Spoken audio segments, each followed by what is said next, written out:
All right, six, welcome back to lesson 3. We left off yesterday. We talked about the Middle Kingdom. Middle Kingdom coming to an end when the Hyksos invaded them and conquered them.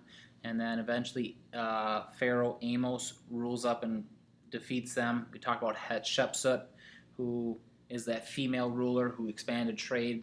And then we talked about the political ties they had here and the relationship. Today we'll continue moving through the New Kingdom, and we'll see a few other famous pharaohs and what they did with it. Hopefully you have your notes sitting out ready to fill in the blanks. When Hatshepsut died, her nephew, who was Thutmose III, became pharaoh.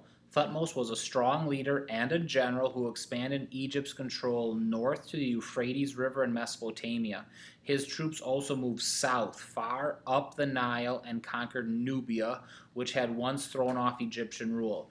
Egyptian army captured nearly 350 cities during Thutmose's reign. So you got number 1 in your notes, guys. So Thutmose expands all the way up into here, and then he heads, and it says up the Nile, guys. You and I think up would be up the map. Remember, it's up in elevation. So he starts traveling this way, conquering cities. Now remember those city-states, guys.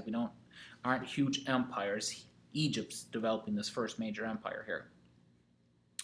As Thutmose and his armies conquered more areas, the Egyptian empire grew wealthy, and slavery became more common. It's just a statement of fact, guys. I know that bothers us, but when you beat somebody in war, who you conquer, you take as a prisoner of war, you make them a slave. Egypt acquired gold, copper, ivory, and other valuable goods from the conquered people. Egyptians captured and enslaved many prisoners of war. Enslaved people had some rights, however, including the right to own land, to get married, and to eventually gain their freedom. So you had number 2 with slavery here, guys, but this is an important statement on Egyptian culture. Hey, you lost the battle, you're in there, but you have some freedoms that go along with it, guys, including the chance to gain your own freedom, to get married and live your own life, to own land. 4,000 years ago, that was pretty much everybody's goal in life. Can I farm, raise a family, and do what I want? Yep, that's it. And so when you got conquered by the Egyptians, it wasn't all miserable, guys. And so you're going to see that in true with a lot of these ancient civilizations. It's why people just simply remained in that station in life.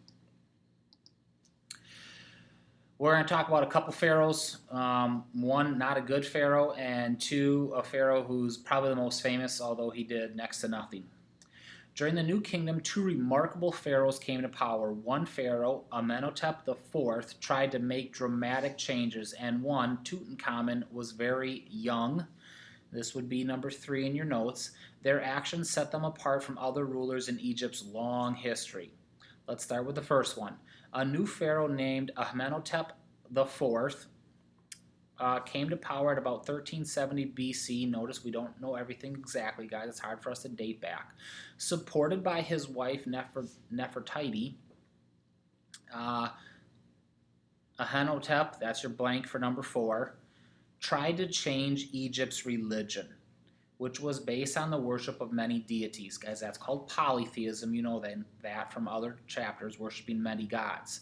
Amenhotep believed that Egypt's priests had grown too powerful and wealthy.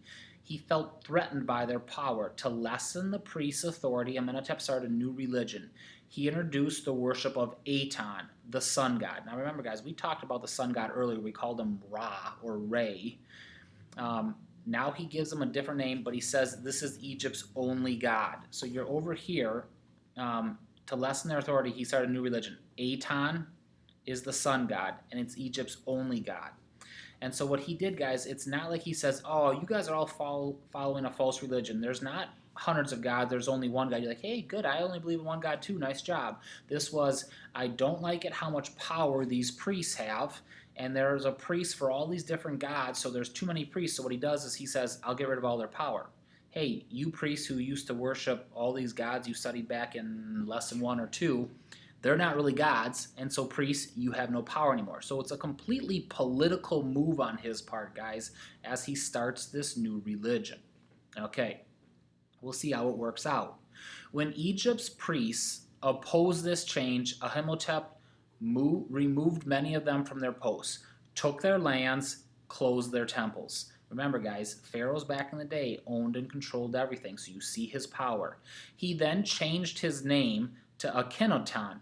So, same person. Make sure you keep these straight. These are not two different pharaohs. He changed his name because he is the spirit of it. He is this one and only God, his kid. The capital was moved to a new city north of Thebes that he also called Akhenaten. Okay, so notice slightly different spellings there, so it's not like he changed his name and then named the city after him. This is A-K-H-E-T, this is A-K-H-E-N. So there's a slight difference there, guys, but he is doing these things. We'll see if it's successful. These changes unsettled Egypt. Most Egyptians rejected Aton and continued to worship the many deities. In addition, the priests of the old religion resisted their loss of power. This discontent with Akhenaten's rule spread to the army leaders. So now he's lost his army. They believed Akhenaten, devoted to his new religion, neglected his duties as pharaoh.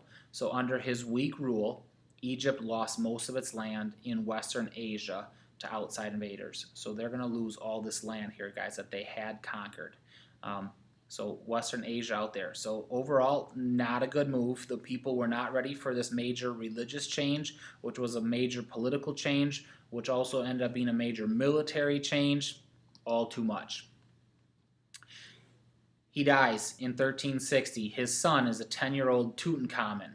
He becomes pharaoh at the age of 10.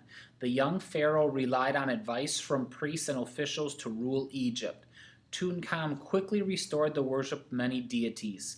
Tutankhamun's short rule ended after only 9 years when he died unexpectedly. The cause of his death is still a mystery to historians, and he remains a fascinating figure. Okay, as you're cruising through here, guys, Dad dies, he comes to power at the age of 10, and he says, it sounded like my people didn't really like my dad, so he undoes what his dad had done.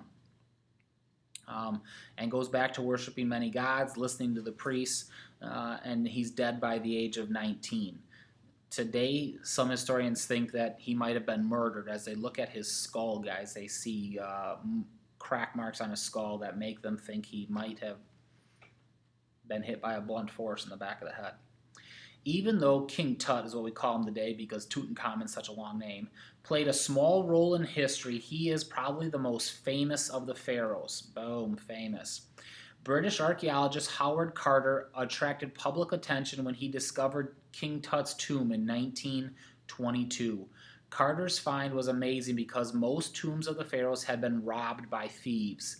King Tut, however, contained the pharaoh's mummy and many treasures, including a brilliant gold mask of the young ruler's face. So, guys, Howard Carter discovers the tomb and everything is still inside it. Like your history book said, tragically, almost all of them had been robbed clean. There was nothing left into that.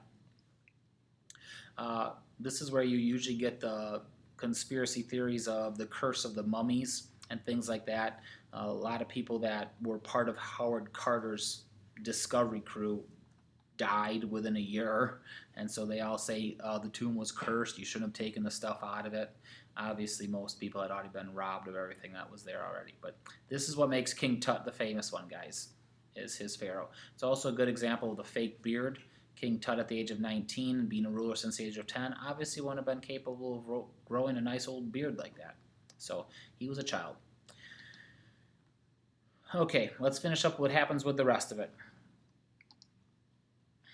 During the 1200s, the pharaohs worked to restore Egypt's greatness. They fought battles for more territory, number 9 in your notes, increased Egypt's wealth through trade, built large temples, and built large monuments. Let's talk about the leader of this. The most successful of these pharaohs was Ramses II, who ruled from 1279 to 1213. Ramses conquered the region of Canaan, that would be the Israelites, guys, and moved north into Syria. To get his territory, he fought the Hittites, who lived all the way up into present-day Turkey. After many battles, Ramses and the Hittite king signed a peace treaty.